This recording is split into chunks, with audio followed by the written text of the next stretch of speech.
Olá, tudo bem? Eu sou o professor Vini, sou professor de História, estou aqui corrigindo a prova da Universidade Federal do Rio Grande do Sul de 2019, questão 11 da prova de História, obviamente.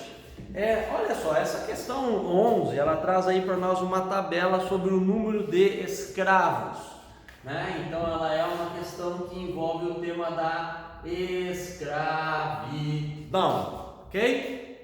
E essa questão, então, ela mostra para nós, se tu analisar nos números absolutos que mostram ali o quadro para nós, um decréscimo grande sobre o número de escravos, de africanos escravizados que desembarcaram aqui no Brasil, né? Começa ali com 329 mil e vai até 520 pessoas escravizadas aqui no Brasil entre 1826 e 1860. Agora, se tu olhar friamente a tabela, tu vai analisar, então, vai concluir que diminuiu o número de trabalhadores escravizados que vieram, então, da África para trabalhar aqui no Brasil. Muito bem. Agora, tu não esquece de ler o enunciado que diz para te observar a tabela e depois lá, considere o texto do historiador Sidney Shalom. Não obstante a proibição legal e após decréscimo temporário na entrada de africanos, tu vai ler esse texto, é sempre importante que tu leia. No final, diz lá o seguinte, viabilizaram-se ao arrepio da lei pela aquisição de cativos provenientes de contrabando. Bom, como é que tu vai resolver essa questão? Tu vai pensar o seguinte, desde a chegada de Dom João VI ao Brasil, essa chegada ocorreu no ano de 1808, certo? Desde a vinda da família real, houve já uma pressão internacional, sobretudo pressão da Inglaterra, para que o Brasil começasse a trabalhar com esse processo de abolição da escravidão. Então, por conta de uma pressão internacional, a Inglaterra começou a forçar o Brasil a trabalhar com o tema de abolir o trabalho escravo aqui no Brasil.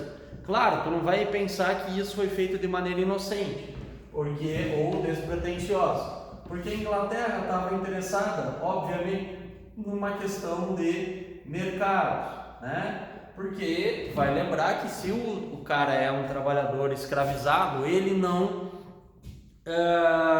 ganha nenhum tipo de recurso. Ele trabalha por comida. Então isso vai atrapalhar muito as intenções da Inglaterra no processo de revolução industrial, porque ele precisa, gerar um mercado consumidor. Então, sem haver consumidores, não há o funcionamento do sistema capitalista que estava sendo criado lá na Inglaterra após a Revolução Industrial. Então, com essa pressão da Inglaterra, o governo do Brasil começa a lidar com o tema da abolição. Só que tu sabe que o processo de libertação definitiva só se deu em 1888 através da chamada Lei Áurea. Muito bem. Mas qual é o raciocínio que tu vai ter que fazer aqui? É que entre uma coisa e a outra ocorreram várias interferências do governo brasileiro e de governos externos, no caso da Inglaterra, para tentar fazer esse processo de abolição na marra, porque os fazendeiros aqui do Brasil não queriam se desfazer dos seus trabalhadores escravizados, mesmo com uma tendência de mercado global. Bueno, o que vai acontecer? Nós vamos ter no ano de 1845, após várias tentativas, vale lembrar que quando chegou o Dom João, pressão na Inglaterra, tratados de 1810 para abolir a escravidão.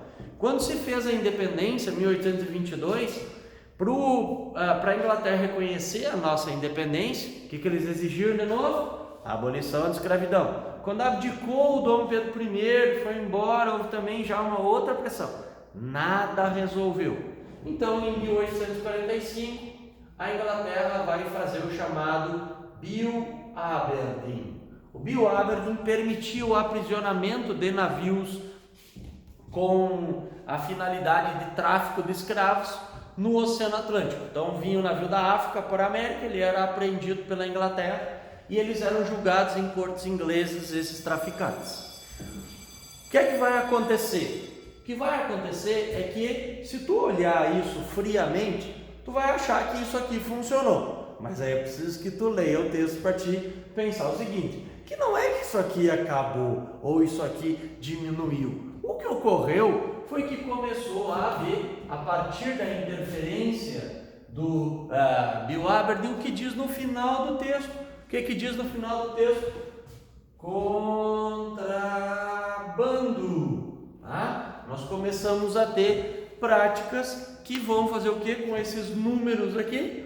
Vão distorcer os números. Isso aqui são os números oficiais, mas por baixo do pano, ou seja, né, fazendo uma atividade ilegal, continuaram chegando milhares de trabalhadores aqui ao Brasil todos os anos, provenientes do continente africano, para o trabalho escravo nas fazendas, sobretudo nas fazendas de café. E é isso que está te dizendo o texto, ok? Mas vamos olhar uma por uma das assertivas aí. Veja o que diz a 1. E daí tu presta atenção que no enunciado fala para ti, ó, considere as seguintes afirmações sobre os dados e o texto assim. 1. O tráfico transatlântico durante a maior parte do Império Brasileiro, vale te lembrar, né, que esse processo todo aqui está ocorrendo durante o Império, né, Dom Pedro I, período regencial, Dom Pedro II. Durante a maior parte do Império Brasileiro foi uma prática ilegal, sustentada, entre outras coisas, pelo conluio das elites econômicas com os setores da administração monárquica. Tu imagina, tipo, um cara, eu sempre conto isso para os meus alunos em sala, né? Tu imagina um cara da Polícia Federal, entre aspas, porque ela não havia ainda no século XIX, prendendo um fazendeiro no Brasil por tráfico de escravo. Tu acha mesmo que isso ia ocorrer? Sem a mínima chance, né? Porque esse estado era controlado por esses mesmos fazendeiros, por esses mesmos escravistas. Então isso não existia. Por isso, esse conluio aí está absolutamente certo na número 1. Aí, número 2 diz o seguinte para nós, e aqui é que vem os problemas. A flutuação do número de africanos escravizados que desembarcaram no Brasil explica-se apenas, cuide sempre com essas palavras, apenas pela dinâmica da oferta e da procura. Então, oferta versus procura. Sem o impacto de leis e tratados nacionais e internacionais. Então, apenas leis, apenas a lei da oferta e da procura, sem as leis, sem os tratados. Acabei de te explicar, ó, a interferência que tem o Bill Aberdeen no processo dos números do contrabando, no fim do tráfico de escravos, que dificultou, mas não significa que acabou. Tu sabe que, por exemplo, drogas ilícitas, sei lá, cocaína, é proibido a fabricação, é proibido o comércio, é proibido o consumo aqui no Brasil. O que vai acontecer? Não existe? Claro que existe, mas funciona através do tráfico. Os traficantes, o contrabando, fazem com que isso chegue até o consumidor, até as pessoas que consomem a cocaína. Então aqui é essa dinâmica, certo? Mas qual é que está o problema? Está aqui, ó, apenas na ideia da lei da oferta e da procura, desconsiderando a ideia das leis e dos tratados, como se eles não tivessem nenhuma influência. Então aqui que está o erro.